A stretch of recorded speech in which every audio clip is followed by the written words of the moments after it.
Welcome to the Generation AI podcast. I am your host, JC Bonilla, and this podcast is all about the demystification of artificial intelligence in the world of higher education.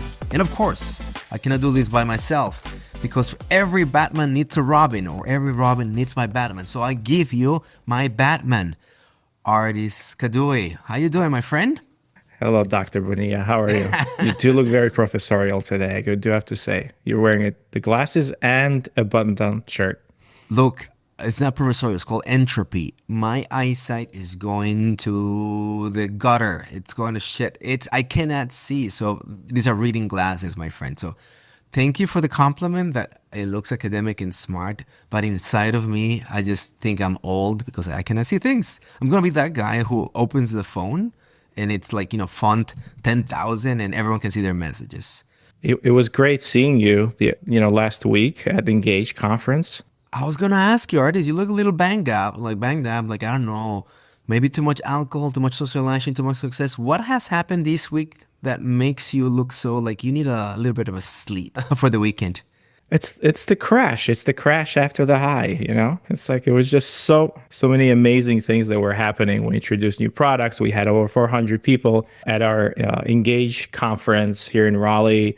It was double from last year, 2 tracks, tons of sessions, so many keynotes. You were one of those sessions and amazing work. But yeah, there was customers, potential customers, parties, social events, presentations, keynotes. There's just so much going on. It was amazing. It was really, really good.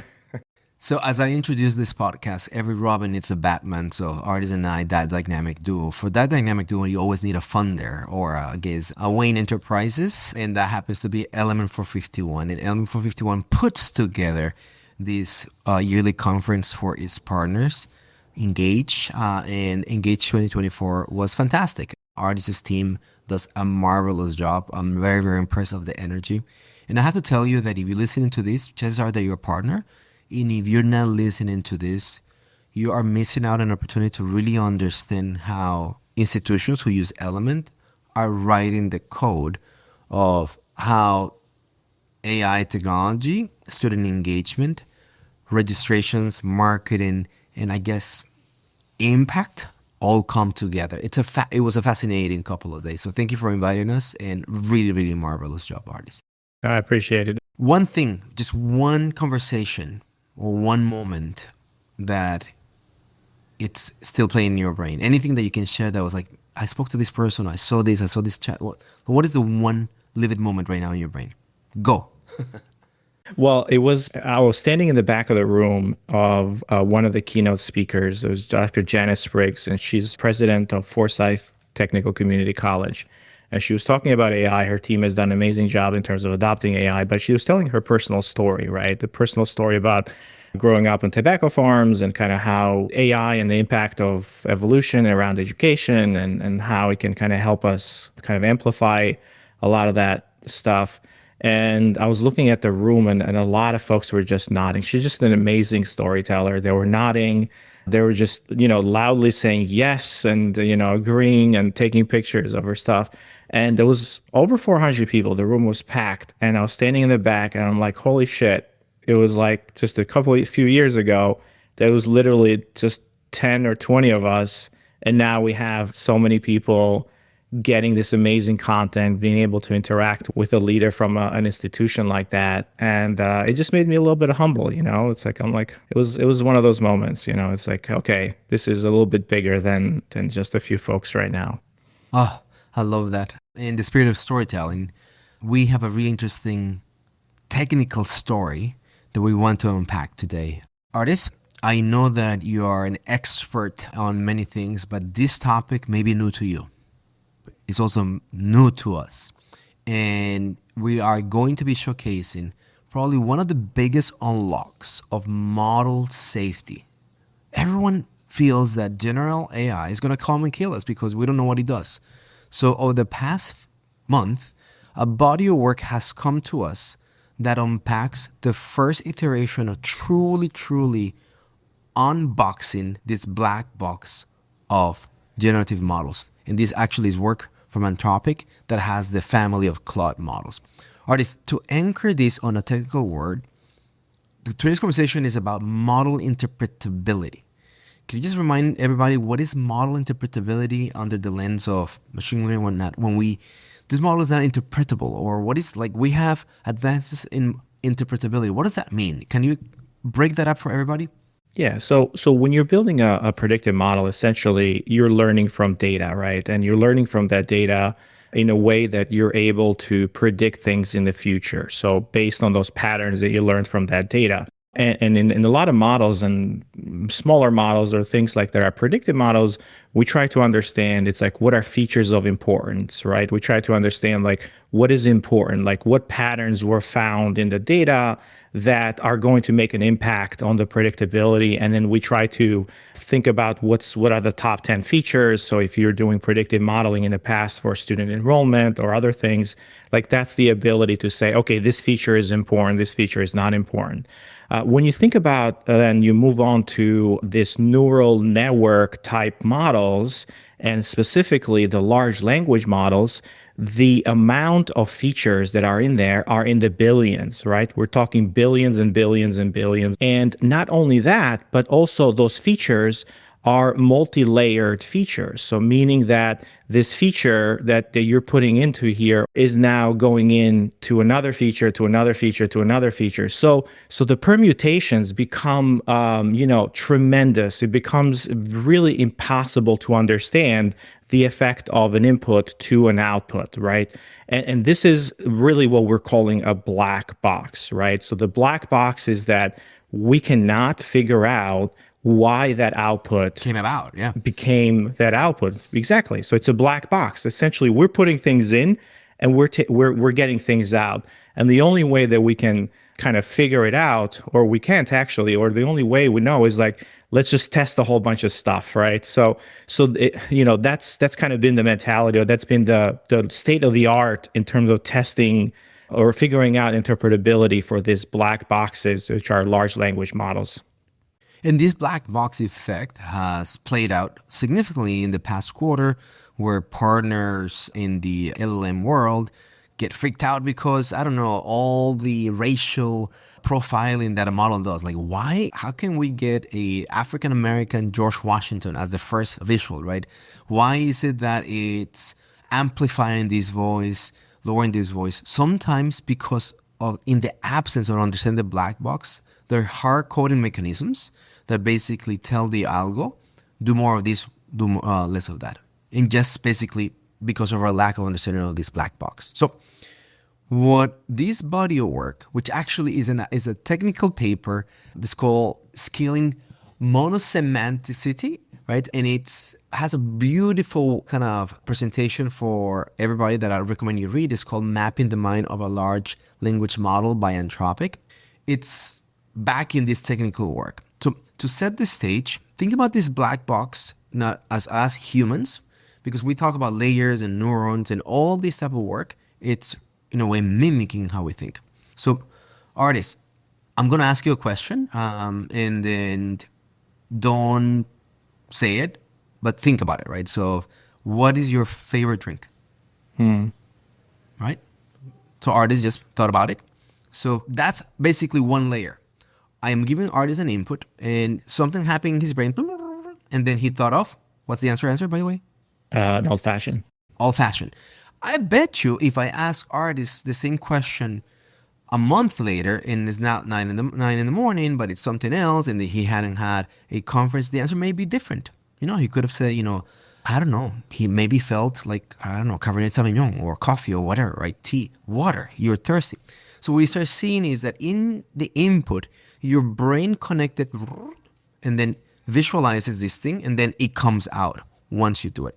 What this research has done is literally gone to that middle layer and basically trying to extract that when a prompt comes in, what are the 5 things that light up? In this case, maybe Ardis is morning, comes from, he's tired, he wants to relax. Therefore, he gravitated toward an actual social big drink. It's an old-fashioned. Well, right? Actually, I had him yesterday, so that's probably what it is. There you go. Recency bias. That's right. Yep. But that's exactly what is happening. What is in this mirror layer triggering, and what features are going up down, what is being basically, in terms of recency, if you think bias, being brought forward so that the answer is old-fashioned, coffee, things of that sort. Artists, does that make sense? Is that a clear, good analogy? I think so. Yes. Everybody, raise your hand if this is a clear analogy. I wish I can see you. Anyway. All right. So why is this important? Because imagine that now, to Ardis's point, billions, gazillion, trillions lights are being light up, and all of a sudden they start looking like interpretable features. They're going to be called dictionary learnings, which are patterns of neurons, right? The equivalent to maybe a letter, that come together and make up a word, and that word comes together and makes a sentence. So you start seeing this grouping that makes up dictionary learnings, and we can come and now they assign them as features. And they have entities. It could be cities, it could be peoples, scientific fields, programming syntaxes. So all of a sudden you start seeing, oh my gosh, these light bulbs are going on, right? They're neurons, and they create a dictionary learning kind of taxonomy, and they get applied to something bigger. And this is literally what this research was able to unpack, that as a prompt, as input was given, the model tends to gravitate towards this. And then, we can see that and call it the Golden Gate feature. Why? Because when given a picture like the Golden Gate, it looked like these words came about, or like, I've seen that as a bridge, Golden Gate, and also like it made the assumption Golden Gate.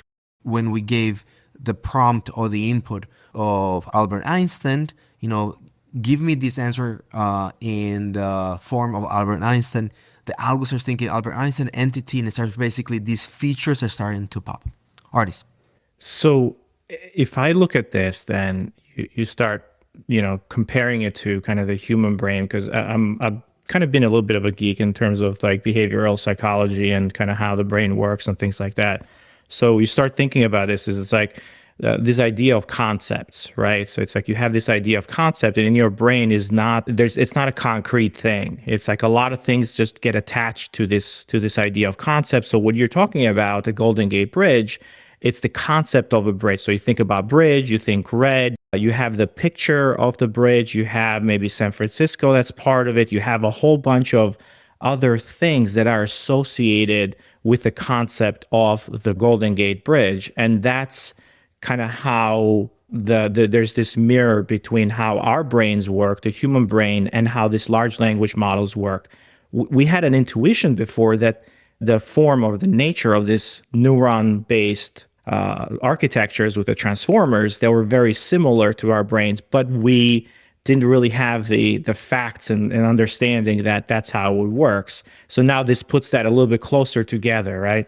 In artists, multimodal, multilingual. In this case, what is happening in that behavior is that a picture is presented. So in other words, you load a picture in the LLM, you don't say what it is, and then it starts basically recognizing the features, architecture, cement, red, colors, bridge, and also like makes the assumption that, I recognize this is a Golden Gate Bridge.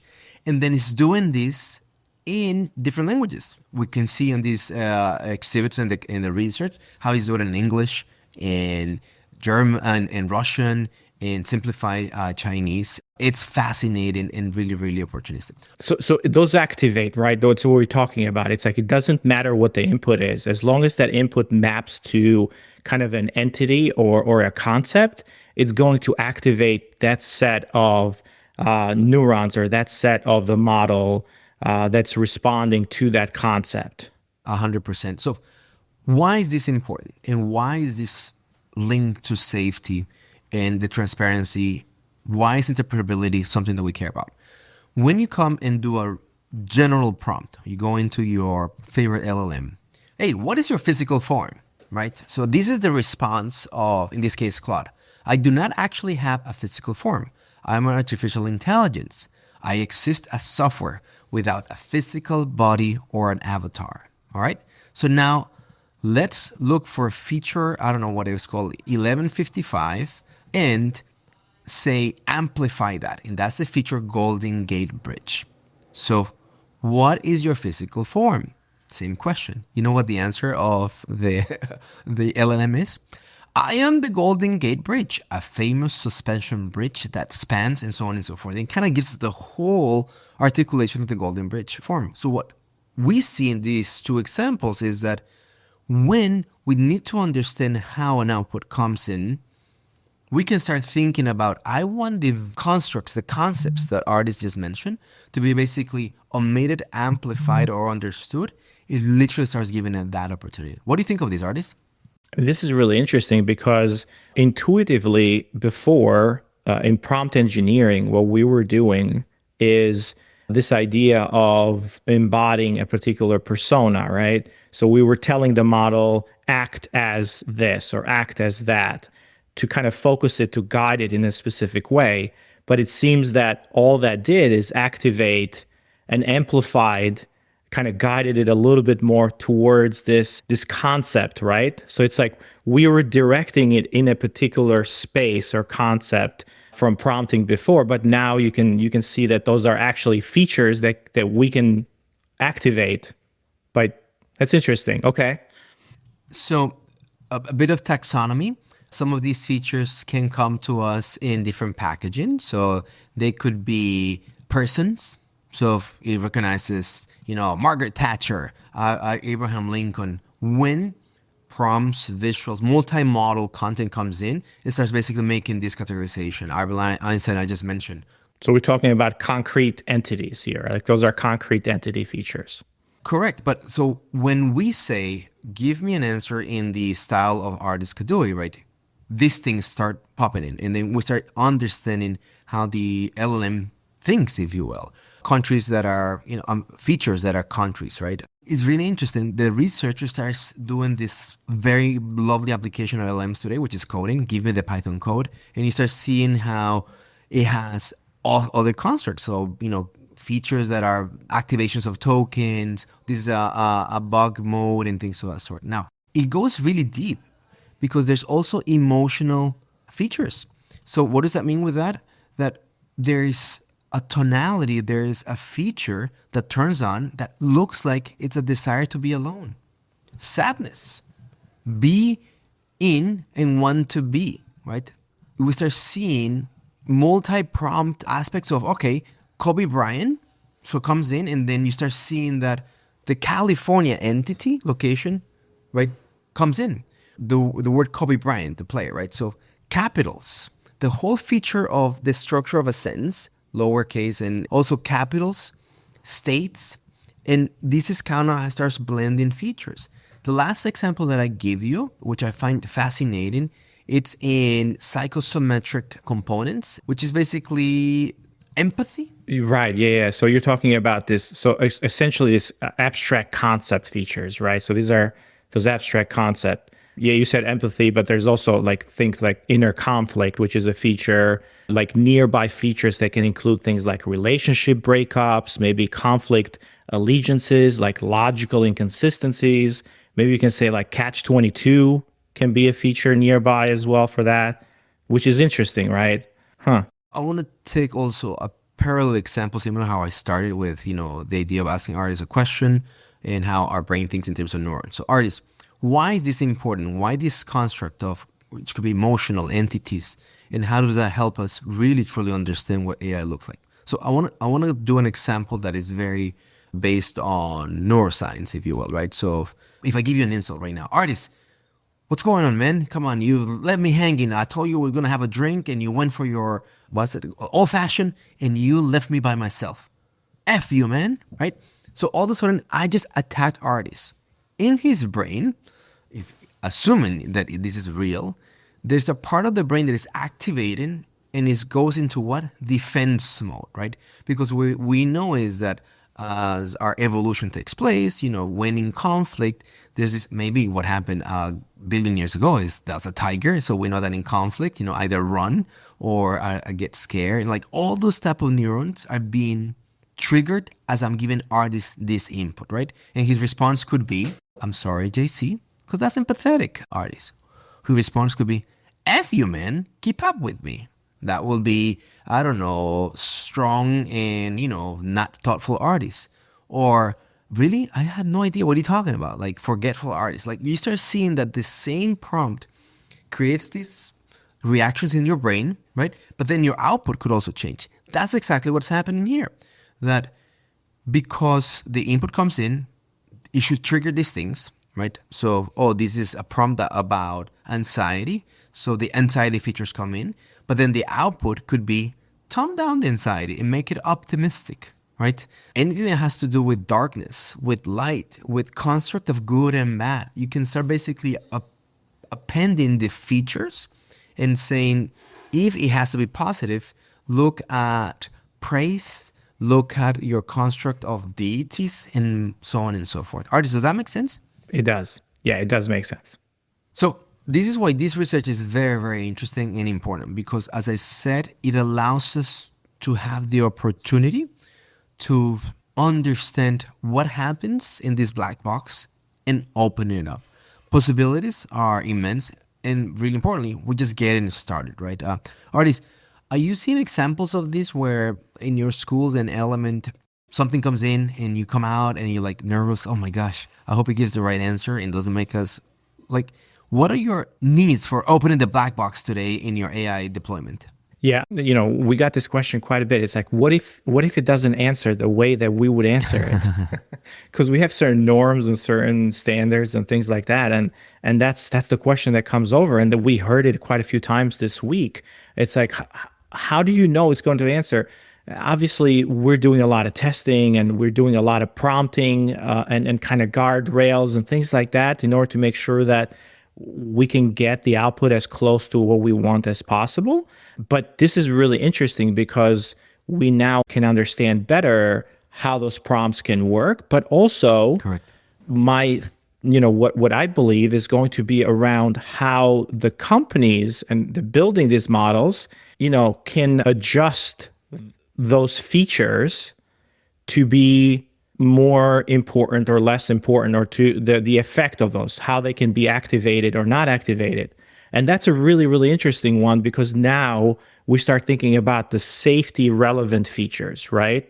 Like we think about safety and how those can be now applied, which a lot of people, that's what they're afraid of. They're like, well, how do we make sure that these models are not going to give out the formula for a biological agent that can kill us all, right? Or how we make sure that we don't give out the instructions for a dirty bomb or something like that. So until now, the model builders have done that in the sense that they have, by omitting it. right, right. They try to do what's called reinforcement learning after human feedback, meaning that they have tried to fine tune it a little bit afterwards, but not necessarily know exactly what's happening in the model. So they've tried to adjust it afterwards a little bit, right? But not until now we can see that how we can apply these things to perhaps make these models a little bit safer by tampering down those areas. A lot of the early research and studies where ChatGPT learned that suicidal is bad, right? It's by having these humans, actually a whole labeling practice in Kenya, read thousands of suicidal comments. So you can basically train the algorithm that this is bad. Literally, these humans are traumatized. And there's a lot of research and reporting of how labelers who create these flags for reinforced learning are struggling. The opportunity here is that now you create what is called a conceptual map, right? So this is suicidal, right? And then 155 features in dictionary learnings get turned on. So now you can create a cluster that kind of basically goes around it, and we know how it activates. So it just basically gives you the opportunity to get ahead of what you're trying to say, whether it's positive or negative, without having the human come and label it.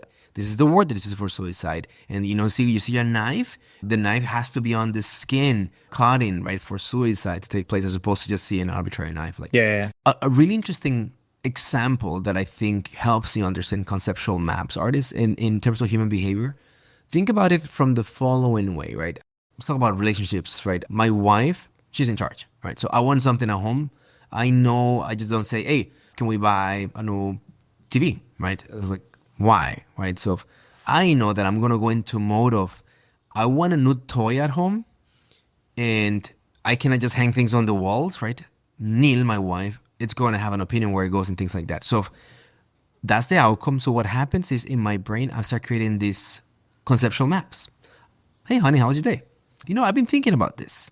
Blah, blah, blah, blah. And then I basically land the idea, land the plane. Let's buy this thing. And the opportunity for success, in a way, is what have been updated and optimized. So the conceptual maps, it's basically these formulations that you just don't say, give me a TV. Is the whole aspect that happened in my brain is, how do I optimize for win? That's the reward. And the construct, the concepts of how do I negotiate internally at home, right? So, by the way, worst example I thought of right now is a TV, but you guys get it, right?